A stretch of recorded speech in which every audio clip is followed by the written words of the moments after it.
بسم اللہ الرحمن الرحیم۔ نواز شریف کا دور حکومت تھا، اپوزیشن میں شیخ رشید صاحب تھے۔ حضور کی ختم نبوت کی بات آئی تو شیخ رشید صاحب نے دکھے دل سے اسمبلی میں کہا، کہاں ہے عطا اللہ شاہ بخاری کے ماننے والے، آج حضور کی عزت کی بات آ گئی ہے۔ وقت بدل گیا، شیخ رشید صاحب وفاقی وزیر داخلہ بن گئے۔ شیخ رشید صاحب، عطا اللہ شاہ بخاری تو سعد حسین رضوی کی شکل میں لاہور کی سڑکوں پر ہے، آپ وزیر داخلہ ہیں، آپ کدھر ہیں؟ ریاست مدینہ کا نعرہ لگانے والے حکمرانوں سے میں یہ کہنا چاہتا ہوں، کیا ریاست مدینہ میں تاجدار مدینہ کا نعرہ لگانا جرم ہے؟ عمران خان صاحب، اقوام متحدہ میں آپ نے جس نبی کی محبت میں تقریر کی تھی، سعد حسین رضوی اسی نبی کی محبت میں یہ کہہ رہا ہے کہ فرانس کے سفیر کو یہاں سے نکال دیں۔ آپ کا پوائنٹ آف ویو صرف اتنا ہے، اگر ہم فرانس کے سفیر کو نکالیں تو اس ایک سفیر کے نکالنے سے یورپ کے تمام ممالک کے سفیر نکل جائیں گے۔ فرانس نے گستاخی کی، اس کا سفیر اگر آپ نکالیں تو تمام لوگ اس گستاخ ملک کے سفیر کے ساتھ نکلنے کے لیے تیار ہیں۔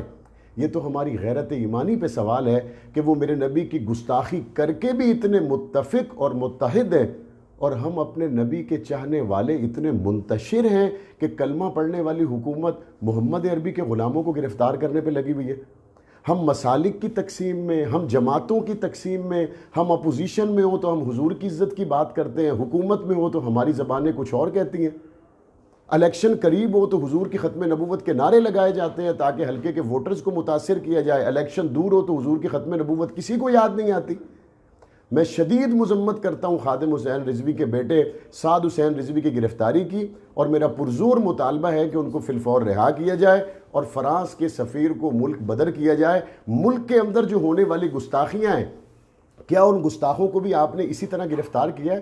کراچی کے گستاخ گرفتار ہوئے، اسلام آباد میں گستاخی کرنے والے گستاخ گرفتار ہوئے، لاہور اور ملتان میں گستاخی کرنے والے گستاخ گرفتار ہوئے۔ حد ہے، ملکی سطح پر کی جانے والی گستاخیاں اور وہ گستاخ آزاد ہیں، ملکی اور عالمی سطح پر گستاخوں کو پروٹیکٹ کیا جا رہا ہے، اور گستاخوں کے خلاف ملکی اور عالمی سطح پر آواز اٹھانے والوں کو آپ پکڑنا چاہتے ہیں، کیفر کردار تک پہنچانا چاہتے ہیں۔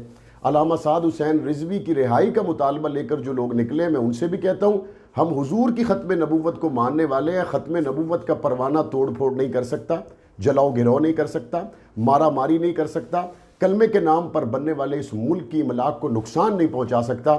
آپ پرامن اپنا احتجاج ضرور کریں، وہ آپ کا حق ہے، لیکن ایسی توڑ پھوڑ، جلاؤ گراؤ، ایسا ماحول جس سے اغیار کو یہ کہنے کا موقع ملے کہ حضور کی ختم نبوت کے لیے نکلنے والے لوگوں کا رویہ اتنا غیر سنجیدہ ہے، یہ بھی ہم سمجھتے ہیں کہ ہماری شان کے اور اس عظیم الشان کاز کے لائق نہیں ہے۔ حکومت وقت کو افراتفری کی بجائے ان تمام معاملات کو غیرت ایمانی کے تحت سوچنا چاہیے اور حل کرنا چاہیے اور فیصلہ کرنا چاہیے، ہم فرانس کے ساتھ ہیں یا گنبد خضرا کے ساتھ ہیں؟ قوم گنبد خضرا کے ساتھ ہے۔ آپ کہتے ہیں فرانس کا سفیر نکالیں گے روٹی مہنگی ہو جائے گی، قوم حضور کی محبت میں 200 روپے کی روٹی کھانے کے لیے تیار ہے۔ آپ کہتے ہیں جناب فرانس کا سفیر نکلا تو فیصل آباد کی ملیں فیکٹریاں بند ہو جائیں گی، جائیں فیصل آباد والوں سے پوچھیں، وہ کہتے ہیں ہم اپنے بچوں کو بھوکا سلانے کے لیے تیار ہیں لیکن نبی کی عزت پہ سمجھوتا کرنے کے لیے تیار نہیں ہے۔